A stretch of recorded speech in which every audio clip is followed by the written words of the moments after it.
Hey everybody, Coach Jonathan here, back again with another special episode in our series on team camps, this week with Team Marc Pro. They're a team based out of Northern California, however they race all around the world, as you'll hear in this episode. We took some time to discuss team camps while we were at their team camp in Marin County, California, and we discussed the usual questions like we did with Team Cliff Bar last week about how you can use a team camp to improve your fitness, or based on different types of fitness that you're carrying in, what you can get from team camp.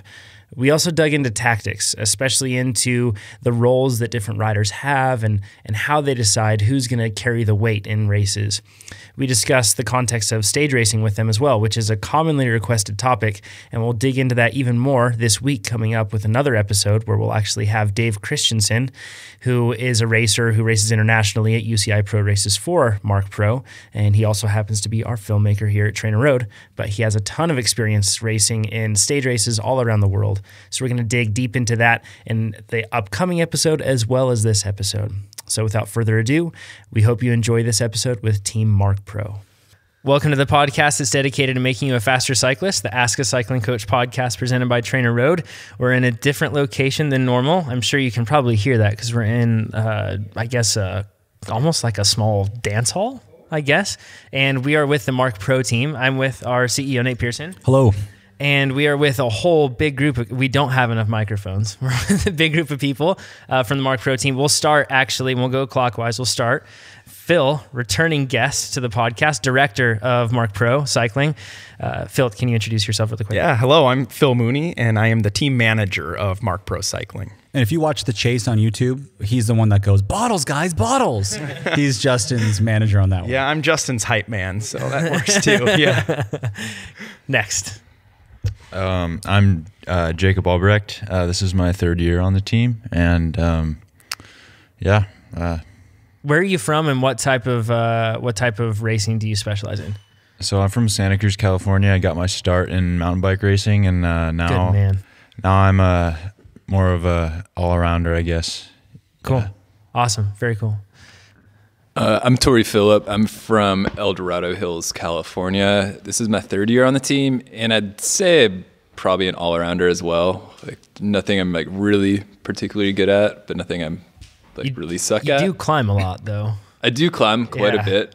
Like where I live, I'm kind of forced to, so it just kind of became something I did all the time. Red Bull did like a small feature story, I think last year on your climbing, because you climbed how many feet? It was 1 million feet in 1 year. It's a lot of feet. So it was, I don't know if I'll ever do that again. It's a little excessive. So I usually unsuccessfully try to impress people with my Everesting story, but you win on that. There's no way I can top that. Awesome. Next. I'm Dave Christiansen. I am also a rider for Marc Pro. This is my third year. And I'm also a TrainerRoad employee. Yes. And I would say, what kind of rider am I? I don't know. I like to pedal hard. You're a good climber. Very good climber. So Dave, if you've seen The Chase, if you've seen any of our video content, which we get complimented on regularly, it's all Dave's fault. He does a darn good job with it. So he's our filmmaker on staff at TrainerRoad too, and an absolute hammer on the bike. Next. My name is Blake Anton. This is my second year on the team. I have been promoted or demoted this year to team captain. I've been riding for a really long time, about I think 18 years now. And I started running an international race program for the team last year, which has taken us to a smattering of countries so far, and yeah, we'll get to that in a little bit later on in the podcast. Yes, good trend. I like that. Good foreshadowing there. You're like a podcaster already.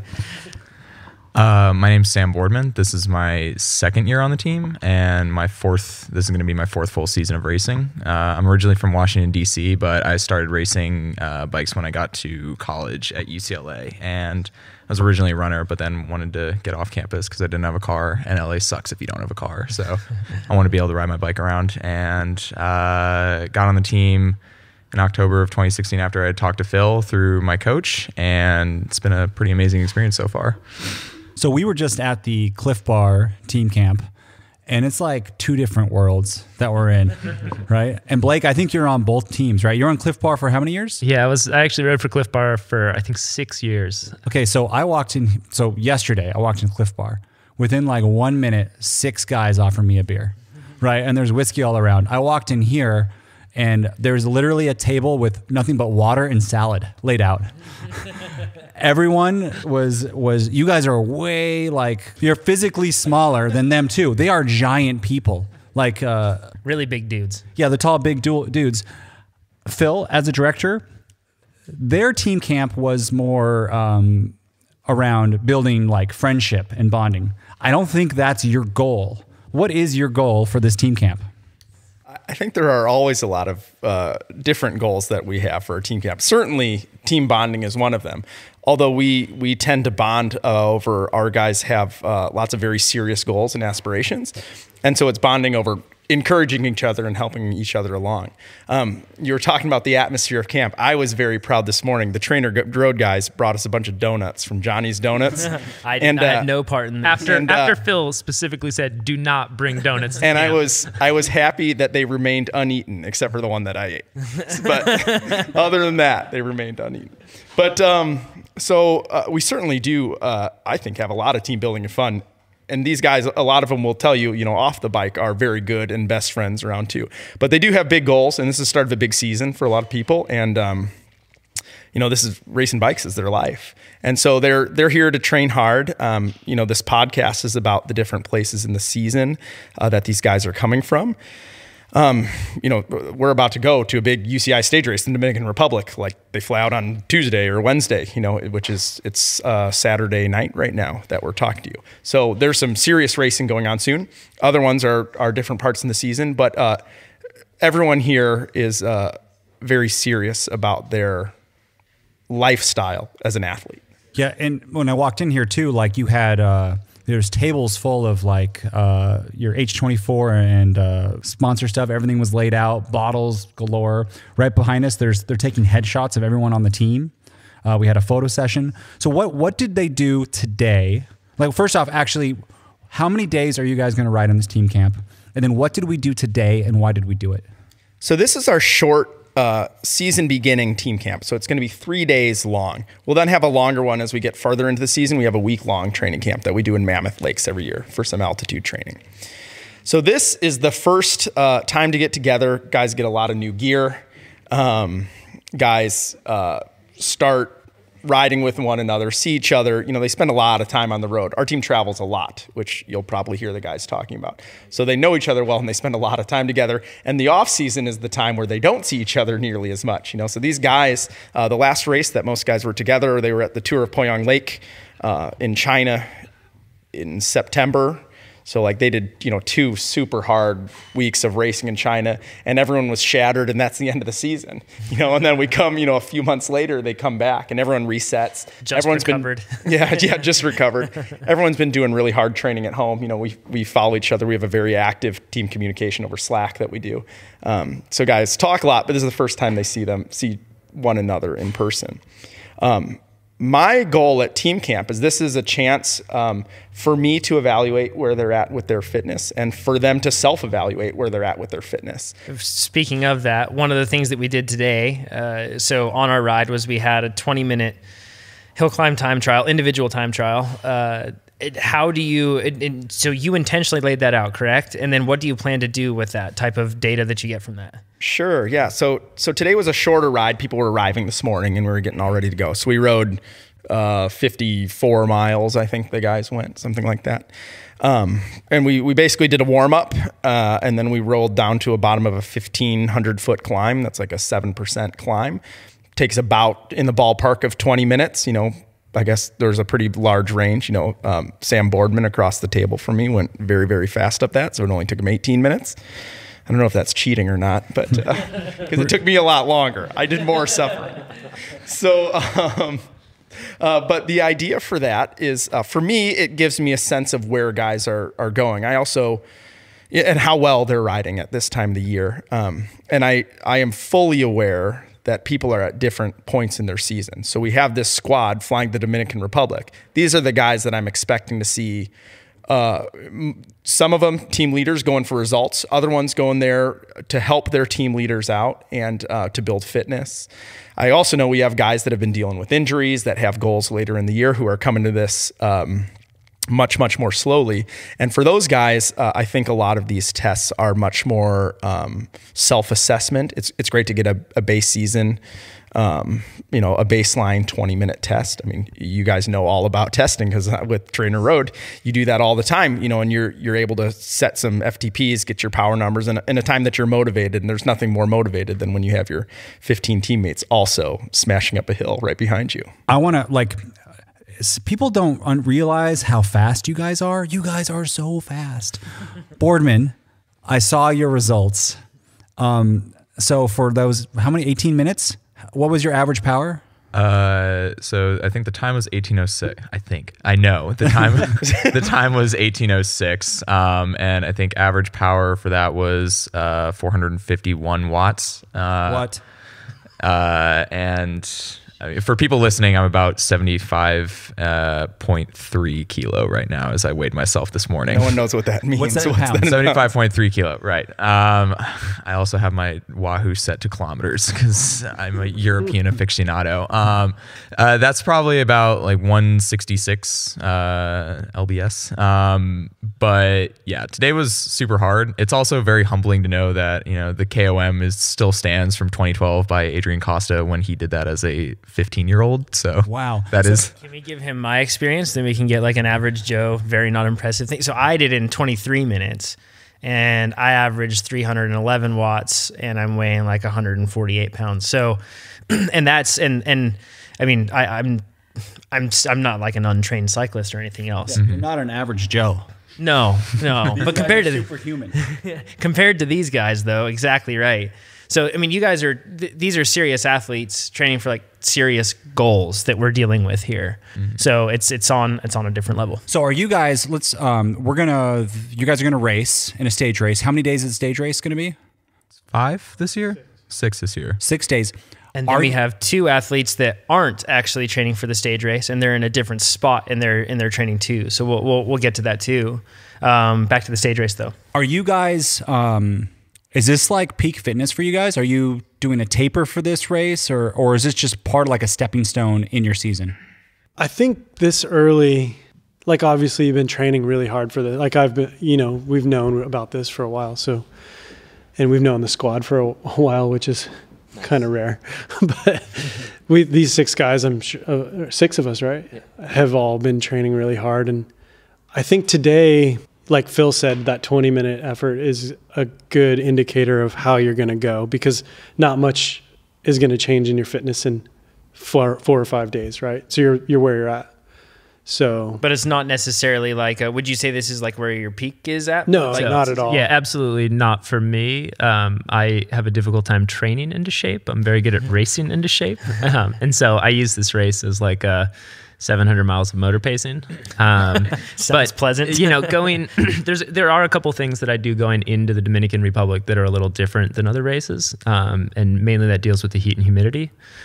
Because, it's January, February when we're training for this race. So I do some VO2 max stuff to try to get ready for some of the punchy climbs. But then the big thing that I do is I actually do trainer rides with a thermal jacket on. I was going to say, how do you prepare for that I'll heat? do VO2 max intervals on the trainer with a thermal jacket on until my brain like stops working. And then you take it off and you go take a cold shower. Do you find that after, how often would you do that? I did maybe 4 or 5 of them. Did you find that at the end it didn't hurt as much? No, it always sucks. Okay. It's just, it seems it's probably not something you really should do, but I'm horrible in the heat. You have to heat acclimate for a race like that. I shaved off probably 3 pounds of body hair before this race also. If you ever get to see a picture of Blake, you'll see that he's quite a hairy guy. The bike racer formerly known as Jesus. We actually did a podcast episode that you can listen to on heat adaptation and that whole process, because what you're doing, there's science to back that up. Yes, but not at VO2 max. You can go easy and get the same adaptions. It's true story. Just so you know. Yeah. I'm killing 2 birds with 1 stone here. Yeah, so that's so you've got the training that you've been doing, but you're also, even though this isn't the peak, because really like something that we talk about a lot is as you get close to peak fitness, you really want to make sure that your training is getting more specific to what you're going to face on race day. So even though this isn't your peak though, that's really like clever ways to make things more specific to what you're actually doing. That's an interesting point. Yeah. Absolutely. Obviously I train indoors a lot working for TrainerRoad, but I also have a full-time job. So I do 4 or 5 rides a week on the trainer. And then this year, my theory is that like FTP is king, right? Like if you have a high threshold, everything else is easy. Yeah. So I actually did the 40K TT, a lot of like the 40K TT specialty. I got as far into that as I could before this. So I think I did 3 weeks of it. Smart. But I think that would be the specificity that I chose to try to, because I know that I'm probably either going to be pulling back breakaways or being in breakaways at this race. Yeah, so let's talk. Can we jump to the stage race, or you want to do something else first, Jonathan? Let's do it. Yeah, let's talk. And then what we're going to, actually, before we get into the stage race stuff too deep, so you guys are all prepping for the stage race, rare and ready to go. Tori, Jacob, you guys are not going to a stage race. What are you looking to get out of camp? Like, whereas you guys are, I guess, kind of like getting an indication, kind of like that final checkbox of where you're at. And you're not necessarily looking to, I'm sure you're not really looking to add on a lot of miles because those are going to happen very soon, or kilometers for you in this case. But you're not trying to like add those on necessarily because you're going to get plenty of it coming up soon. But for you guys, is it any different? Are you looking at this as kind of like, once again, perhaps like kind of like a kickstart to the season, or what are you going for? So for me, it's kind of a good way to gauge where I'm at. This off season was the first time really had like a big lifestyle change where I'm working a lot more and haven't had the luxury to go ride as much as I would like to. So training weeks haven't been as huge as they've been in the past. So it's been a good way to kind of gauge how I've changed because of that and see where I am. And for me too, also to find a lot of motivation. Like when you see Boardman go 18 minutes up a hill, kind of like, okay, I need to work on a few things here, but it's it's a good way to motivate yourself and get in some hard efforts and miles as well. And how about for you, Jacob? I would say it's motivating, and similar to Tori, I have a slower approach going into this season as well. So it's just a good gauge. What races are you planning on targeting this year? How far out do they sit from right now? I'm kind of playing it by ear, but I would say late spring and summer races. It'd be good to be going good for those. Awesome. How competitive are you guys with each other on like that 20-minute climb? Like, it seems like you guys are super competitive. Yeah, they've been talking about this on our group chat it's like since Poyang Lake ended. Talking about this on our group chat. Yeah, I was going to say, right. Phil, you might be the most competitive one out of everybody. Phil does talk a lot. So if we're talking about where we are in season, this is my peak form, right? However sad that is. Phil put in so this is what I go week. for. So yeah, I put in my biggest week of training in the last 2 years. I did 180 miles. Last week, and That's then absurd that you're this fast with. and then I tapered heavily for this to be able to try to go fast today. I would like to chime in one more thing actually from training camp that's kind of nice is, we have a couple new faces on the team. I think we've got 4 new guys this season, and for me, it's really nice to get a feel for like how they are as riders, and most of them I know from racing and stuff, but not like super well what their strengths and weaknesses are. And getting to do some serious miles with them, some hard miles with them, you kind of better able to gauge them as a rider, and I think that helps a lot for the rest of the season. Phil, as the director, are you trying to breed competition with each other, like a sense of competitiveness? I certainly am hoping that people are competitive with themselves and trying to be better. With the team, at training camps, this is the perfect time to have competitiveness. These guys are all understand the sport of cycling enough and racing enough to know that with one another and when they are on the road, we are a team. It is this team at the Dominican Republic is very clear that Sam Boardman is their leader and the other guys are going to be helping Sam Boardman. as he's riding GC for this race. And so in terms of competition, there's no one else that's going to this is like, I'm going to take down Boardman, which if they did, they'd be idiots. He went so fast today. But I mean, like, just for the climb, like, you want to have like this was an epic, or like you want people to come into that 20-minute climb today to be as fast as they can. Are you trying to get them to compete on that? I want them to be as fast as they can on the day. I want to see full out honest efforts, right? And that is something, full out motivated honest efforts, so you could have a true self-assessment of where you are in your fitness. As you guys know from doing lots of FTP tests and threshold tests, as you're doing that through TrainerRoad, sometimes you do that, and if you're just like not feeling it, your numbers show it. So you guys and athletes at home certainly should be encouraging themselves, like, do everything you can right, because you want to stick a big number there. And we do the same thing. We want to go fast up this climb. And so it is fun for guys to compare all the time. It's always humbling for me to just get smoked by these guys too. So as far like you mean in competition with all of us? Yeah, not during the race, but just in training. Just, like when you guys hit a big hill. I told Blake that I was going to beat him today. Yeah. That was my goal. As long as I beat Blake, I win. He did. He got me by 13 seconds today.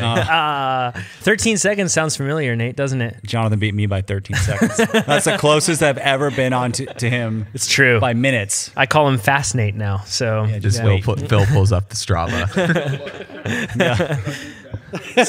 So they are competitive, just so you guys know. And I think that's something that I could definitely see where like a competitive nature could be bad for a team if it goes too far. It's bad in one way, but it's not. It's something that you're really, I'm sure, trying to foster to a certain extent or appropriately. Like harbor that here. So Jonathan, actually, I think like what you're getting at is totally correct. To be a very good competitive elite team, like at the level of racing that we do, you have to be completely committed to selling yourself out for a teammate.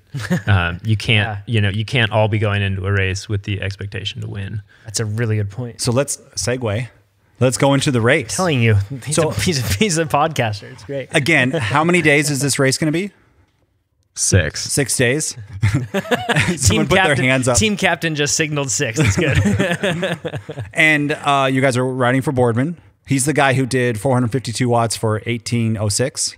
Yes. Right? So we will definitely be riding for the overall for Boardman. Will probably be 2 or 3 potential sprint stages, which in the past we have done decently at. We got our first UCI points last year in this race on a flat-ish course. And I think with myself, Gavin, and Quentin, we've got some pretty decent sprint ability. And so if the situation is right, we might, we'll set up for something like that. But the rest of the time we will be selling out for Mr. Boardman. So if you're on a flat stage, what would make the situation right? Where I'm guessing you would use some fitness to get you guys in a good spot? But wouldn't that maybe hurt your overall GC efforts too?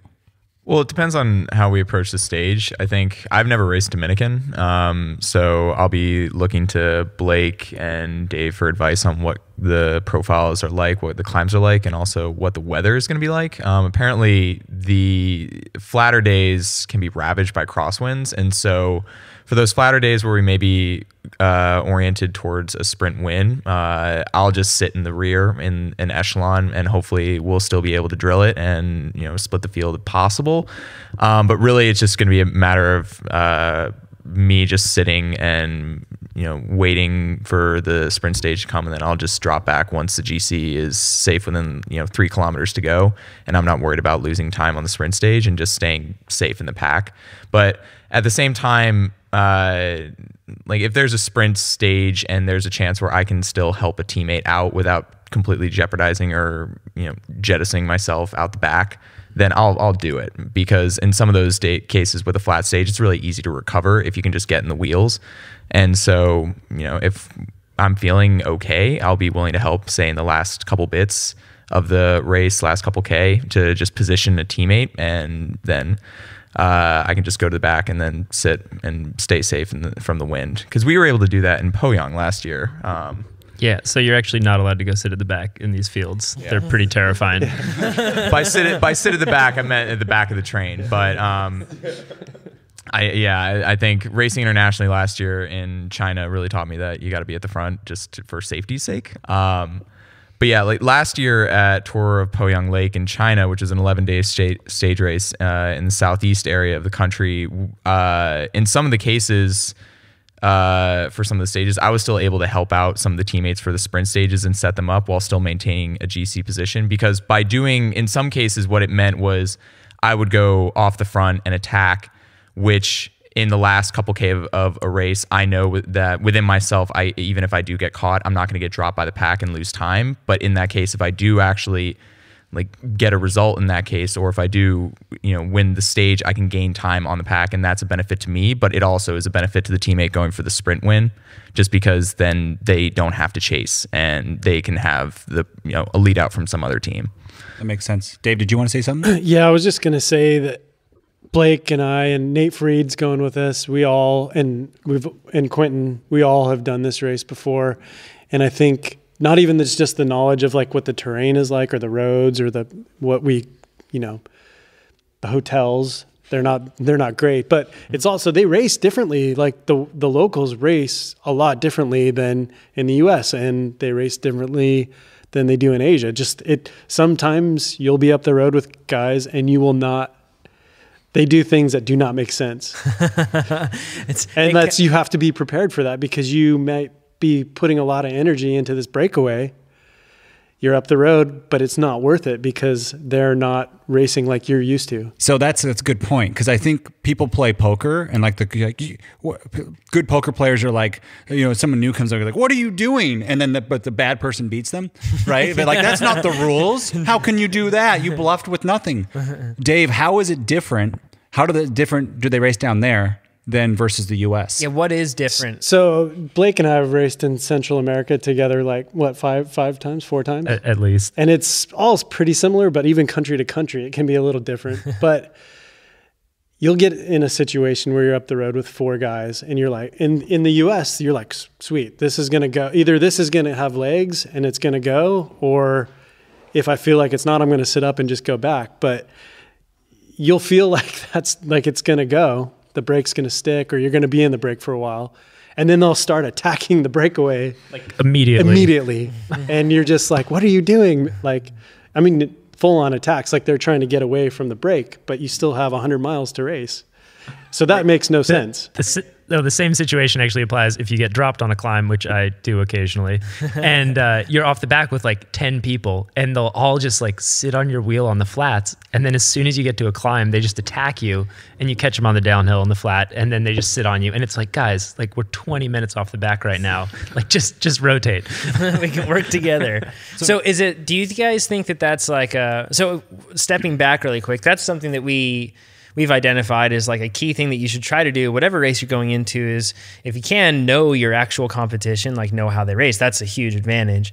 In these situations where you go into a stage race and you don't know who they are or how they're going to race, it could be really tricky. Is there anything that you do to accelerate that learning process? Or are you guys really like focused on that, like trying to figure out who people are on the first day or so? So a sad note on that same note is that there was 12 doping positives recently at the Tour of Costa Rica, and some of the people who got popped there are people who we race against down in the Caribbean. And so I'm hoping that maybe cleans up the culture a little bit down there. Gotcha. It is a sad thing going to race, in Latin America and Asia, like doping is prevalent, and it's just something that the testing rarely happens. It's incredibly expensive. A lot of these races don't have much money.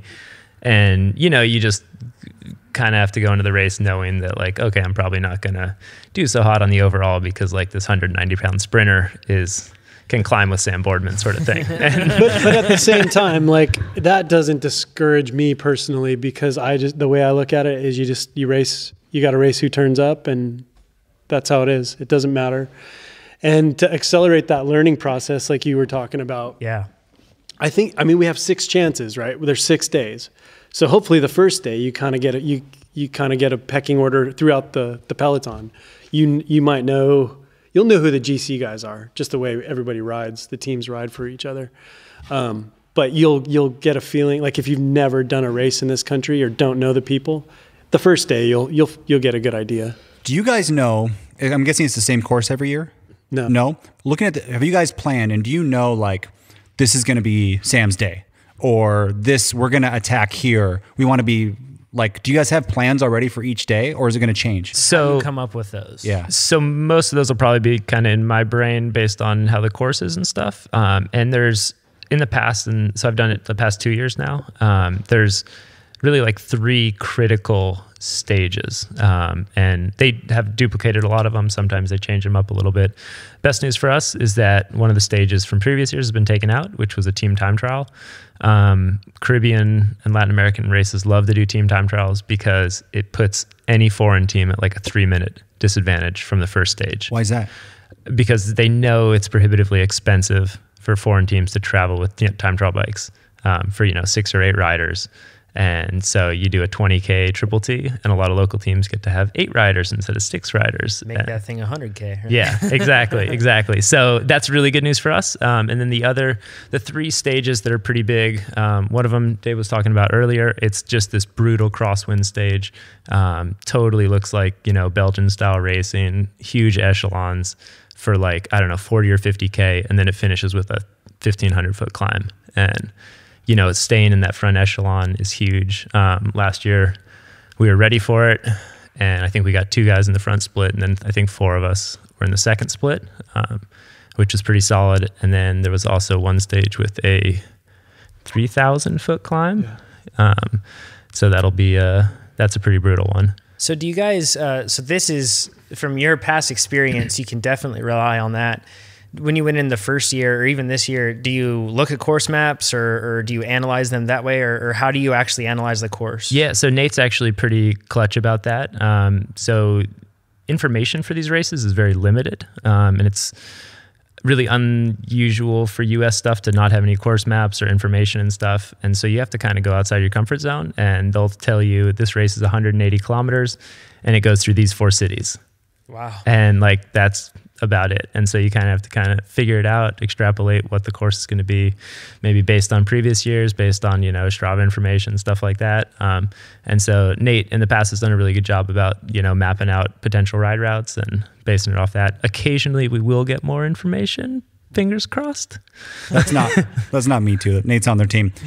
I'm not feeding them info. None of that.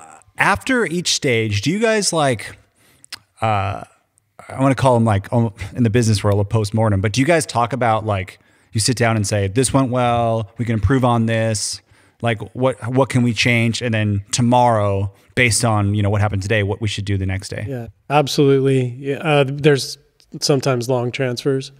So you're on a bus for 2 to 5 hours sometimes, depending on where you're at.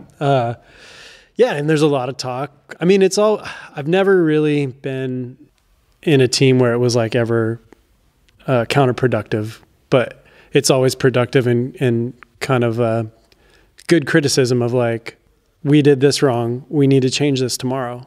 Or there's also you take away the positives too, as in a postmortem too. You could be we did this really well, we need to do more of this. It's definitely like that. I mean, you're kind of in a little bubble too, because we will all be in dorm style rooms, well, I think probably our whole team except might sleep in the same room. So you're really in this bubble. So, and jumping, I guess, a little bit back on this. So nutrition, I think, is just a topic that I want to touch on because Nate was up there for our first day, but then his bike broke. But we did our first legit stage race this year instead of just a local regional stage race. And it was a mountain bike stage race, and I sucked so bad at the nutrition part, so bad. It wasn't even necessarily on the bike, but it was afterward, in taking in that nutrition that I needed to. It was really hard to eat enough, and it was hard to be able to, I guess, eat the right stuff and everything else. I can only assume it's even more complex for you guys. How do you manage the nutrition part of a stage race? Yeah, so the transfer thing gets really tough, and I think we've actually got it ironed out pretty nicely. And this isn't just a total sponsor plug. We actually do this, by the way. But we'll pack little bags. We throw them in the team car. And then at the end of the stage, our director, who's generally a Guatemalan buddy of mine who we drag out to these races and hooks us up. He'll have, Cokes. We'll have like some H24 recovery powder and stuff ready, bananas. And then for the long bus ride, the transfers back that Dave was talking about, like we'll just slap on our Marc Pros. And, you always want to bring a change of clothes, baby wipes so you can, clean Quick up. shower. Yep. Yeah. Do the homeless shower and stuff. And then, we'll just sit on the bus and zap our legs for 2 hours, 3 hours. And, when we get back to the accommodations, which are prison-like, they provide food for us, which is awesome. And, generally it's chicken, rice, and beans, but like it works and it's free. So This race doesn't sound like much fun. It's so fun. So much fun. It's so much fun. It's so fun. Go ahead, Dave. I'm an old man compared to these guys, and I'm still having fun with it. So once it's not fun, then I won't do it. You have to have fun with this. You mentioned, so you've spoken just in personal conversations before. You've mentioned that the nutrition part is particularly like it's kind of challenging. Yeah. I'm bringing food with me. I'm bringing some breakfast food mostly because I'm actually trying a suggestion from Nate, trying to take down more carbs before I race. Good man. And I'm bringing peanut butter and Nutella and stuff like that because it's not that you can find that stuff there, but you're like on the move all the time. So it's better just to bring it. Like you can't be like, hey, I'm going to go do a grocery run because you want to be on your back on the bed with the Marc Pro going. Yeah. Even just like I drive from Reno to Sacramento, like going to the grocery run takes like an extra hour, right? So why not just bring it with you? It is amazing. We're racing 3 to 5 hours every day and your entire day is shot. Like you literally have like, maybe you can call your girlfriend if you're lucky sort of thing. Yeah. Yeah. I know that may sound silly perhaps to people, but it's totally true. Like totally true. It's consuming. It's entirely consuming. Boardman, so you're putting out 451 watts for 1806. 452? Sure. Anyway, that's a lot of power. So what people might not know too is that ties with calories, right? So you're actually putting out more energy, like way more than I am. How much are you eating? And do you find it hard? Like, do you ever track calories? Do you know how many calories? You just eat till you're full? Obsessively. I don't necessarily recommend this to a lot of people just because I think it can be, I do genuinely think that it can lead to some like problematic eating habits if you start to track your calories. And I know myself, I suffer from some eating disorders in high school. And so I didn't want to jump into that when I started cycling. But I slowly like worked my way up to it and being like mentally ready to do that again. And so I started doing that last year during the summer because at one point I realized in my season, which last year, part of the program that my coach and I decided upon was just biting off more than I can chew and seeing where I cracked, and just figuring out. Because last year, sounds fun. Oh, it was a blast. Like I have fun anecdotes about that at the end of the season if we have time later. But basically last year I between the middle of June, right when I got out of school for the summer, and say the beginning of August, I was racing almost every single week. So I was racing pretty much 6 weeks straight. The whole point of that was to see just what my body was able to handle. And, I found the limit and I went past it and it was a dark hole. We had some great phone calls during that time. I'm sure. I think I called Phil at one point, just be like, I can't do it anymore. I hate my bike. So how many, do you know how many actual calories you might eat during a stage race? So calories per day. So the past, I would say 6 weeks, I've been in like really serious training block. And on those like longer 5 to 6 hour days, I'm probably putting out something like, upwards of 4,000 kilojoules, which translates probably to something like 5,000 calorie deficit. So on those days, in the beginning of the morning, pretty much like clockwork, I crush a big bowl of oatmeal, some like nut butter in it, honey, or maple syrup and a banana. And then on the ride, I'll pack like an actual sandwich, like turkey, lettuce, meat, just because, I don't know, you can only eat so many like sugar. Because it's easy to eat, right? Yeah. And you can only eat so many sugar-based bars before you just get, kind of sick of them and you want something savory. And, on long 6 hour rides, like you ride through your lunch hour and you just like, you don't want to have a bar for lunch. And so I pack legit sandwiches. Do they get hot? They get kind of moist. Gross. It get kind of grody. So on those days, I'll eat probably. I keep track of the calories throughout the rides, just because I hate bonking on training rides, because then the rest of the ride sucks, and I want to enjoy riding my bike. So I tend to, on those longer days, go between. The rule of thumb I have is between 300 and 500 calories per hour, depending on the intensity. And so that equates to maybe 2 Nature's Bakery bars, or like a full-on sandwich per hour or something like that. And then after the ride, I'll immediately, 2 seconds from when I'm in the door, I hang my bike up, I make a recovery shake with some H24 rebuild or something like that. So I think that one thing I want to end with, because we've covered different goals that riders may have for a team camp and everything else like that, but just ending on a stage race note, if somebody was going into a stage race, let's say that they've only raced like 1-day races before, or maybe they've done like a 2-day type of a thing, but if they're going into like a legit multi-day stage race, what's just one quick bit of advice that you would give them? Like what you feel personally would be the most important thing that you could give them in just like a short little bit. Bring a spare derailleur hanger. Oh, that's a really good one. I didn't anticipate that. Hard to find. Dave. Yeah. Are we talking like international or just any kind of stage race? Yeah, I guess you can decide there. I guess it always depends on the race, but I think if it's your first one, the first couple of days, sit in a little bit and try to, because if it's 5 days, actually the year I did Poyang Lake, I was so cracked at day 7, and we got a rest day after that, and I was so thankful. Like I seriously thought that I was going to DNF. Yeah, got through that day, and then I think the year I did it was 12 days. God. And then my fitness trended up after that. Like, yeah. So I guess when you're really taxing your system into areas you're not familiar with, those first couple days, just sit in and be conservative. Because if it's 5 days, that's a big step up from a 1-day race.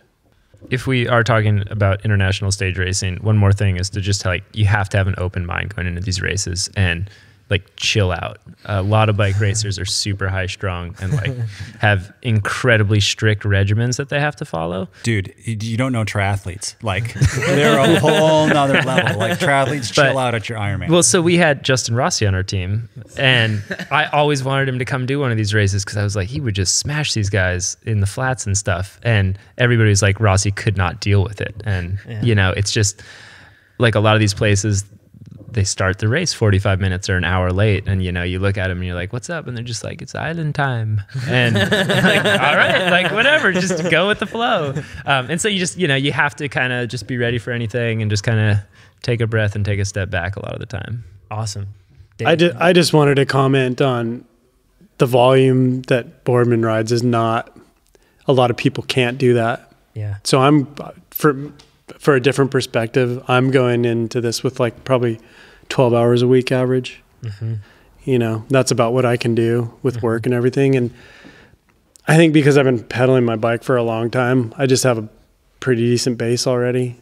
Old man strength. Old man strength, as they call it. Yeah, but you can do it off, you can do it off 12. I'm totally I'm not going to win this race, but I can be a factor in the race. I would, the caveat that I would say is I think Dave's totally right. The 24-hour weeks, if you're doing a 3-day local stage race, you don't need to be doing that. For me, I just think it definitely would make a 5-day stage race easier if you do have the volume or fitness. But like Dave said, I mean, people race and do incredibly well with full-time jobs.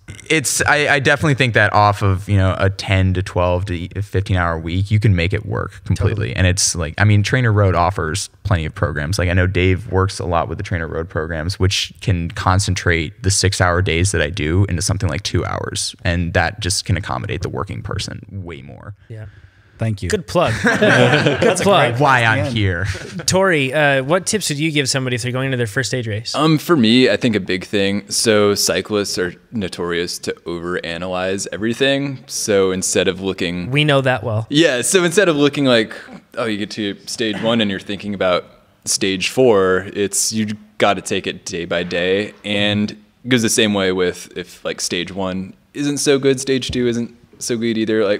Don't focus on those days. Each day is a new day. You can go out, different plan the next day. Don't let what happened the previous days discourage you. Awesome. I think that's been a big thing I've learned over the years. I wanted all these tips before I did my stage race, especially that one. Jacob, if you were to give somebody one tip for a stage race, what would it be? I would just say to stay on top of your recovery game after each day, because the stress is so high on your body, especially when you get multiple days going. So like with a 1-day race, you can go out and eat junk food after the race, and Right. it doesn't really do anything, but it's important to really, put your feet up and eat good food. Right. And maybe put on a Marc Pro too. So That was good signaling there, Phil. That was good stuff. Yeah. But yeah, you bring up a good point, and just something I want to touch on. This is going to seem like a plug for this too, but I don't use a Marc Pro, so I can say this, and it's not a plug. So, but I think that having something that you can do to kind of, like you mentioned how we concentrate the training with TrainerRoad, but concentrate the recovery a bit and make it more effective would be really, really helpful on a stage race. Like, we always talk about the difficulty with a lot of recovery aids is the fact that like, well, this one makes you sit down, and otherwise you are really bad at just sitting down and doing nothing. But when you're talking about splitting hairs or doing anything else, those small little benefits that you can bring to your recovery would be huge. Because once again, I really sucked at that, and it definitely was tough for me. So It can definitely be really hard to do when you're completely shattered from racing 100 miles or whatever to get up and, roll your legs out or like, put on Marc Pro, like stretch. You have to do something. Yeah. It does make a huge difference, and it adds up every single day. Awesome. Phil, do you have any suggestions? You've done plenty of stage races yourself. Yeah, I think, you've heard throughout all of this that these guys are mentioning about the chaotic nature of stage racing. So I think it is always good to, at the end of a day, to think about the things that are under your control, which are your attitude and your recovery, and focus on those. Your fitness, it's where it is. You're not doing anything else. All you can do is have a good attitude. Remember why you're there. Remember that you're strong. Remember that you wanted to do that at some reason, and you still want to do that if it's going poorly. And, on day, 7 or 10 or 11 of the stage race that they're suffering in. And then really to think about your recovery. And that is what you should be putting your effort to, is things you can do to recover. I love that some guys made plugs for Marc Pro. It's a great way to recover. Mm-hmm. Laying down is a great way to recover. Eating properly is a great way to recover, and that's what you should focus on. Yeah, do as many and all of that you can for it, for sure. This has been awesome. Thanks, guys. I feel like we got some really actionable tips on how to use a training camp, and then also how to prep for stage racing, which is becoming more and more popular for amateurs, even especially even here in the States. So this has been awesome. Nate, anything else to add? Nope, that's it. Cool. Well, thanks for joining us, guys. And if you want to know anything more about the team, you can look up Marc Pro Cycling on Facebook. You can look them up on Instagram. You can look them up anywhere else. They're a really fun team to follow because they're putting out content about their team's performance. And a lot of teams, you can't really say that. So you can follow them. They've got a ton of great personalities, and you can find the riders and follow them too. I really recommend it. It would be not just an entertainment thing, but it would be an insightful thing. I think you guys could learn from these athletes. We should also plug their bike sponsor, KTM. Yes, of course. We haven't mentioned that. Phil, are there any other sponsors that you would like to mention? And please, and this is good for us to do. How we should long know are who you gonna supports give me? cyclists. It's not that long, is it? Yeah, I mean, the team is lucky to be supported by a host of great sponsors. I think you mentioned when you walked in, the amount of gear that's here is pretty stunning. Sometime I should probably add up the dollar retail value of things that are given to the team, but it's like hundreds of thousands of dollars of gear to support us. KTM bikes, Ritchie components, Praxis cranks. And power, have been here today. When you say cranks, you also mean power meters. Cranks and power meters, yeah. IRC tires, Token wheels. Jackroo Clothing has been a huge sponsor for us too, and Ben from Jackroo has been joining us here. Gym One, which is a new sponsor to the team. Awesome. Based in Cambria, California. Beautiful place. We have our H24 recovery. Yeah, we are lucky to have all the sponsors we do. I think and it's really great. TrainerRoad as a sponsor, of course, too. I think I saw Snap-on Tools on your jerseys. Snap-on Tools as well. Yeah, that is like the coolest sponsor I've ever heard of. Yeah, I mean, they're the coolest. I don't know. Nate's looking at me weird. I nerd out on good tools, and those are like the best tools you can possibly get. They are the best tools you can get. That's pretty awesome that you guys pulled that. That's really cool. I have to make a note on our KTM bikes. They do not have motors inside of them. Very good point. Very good point. But the reason that I'm mentioning this is because, and we're not going to go down this rabbit hole. So I'll basically make this like a rhetorical for all of us, basically. But the one thing I just want to say is that when we support the companies that support teams like this, I think that it just makes it so that we can have more racing. More racing means more opportunities for you guys to train for something. It means more opportunities for cycling to grow. So when you hear these companies and everything else, and if you have a purchasing decision, I recommend checking out the companies that are actually supporting cyclists like this. Namely TrainerRoad, I guess. Yeah, that's probably that. With that plug, I guess we'll cut it off here. Dave, one last thing? Just one last thing. I mean, we're totally personable. If you ever see us at a race, want advice, we're all open to it. Come talk to us. We'd be happy to talk to you and take selfies with you. Awesome. Very cool. Thanks, Dave. Thanks, guys. We really appreciate it. Thank you. Bye-bye. Thank you.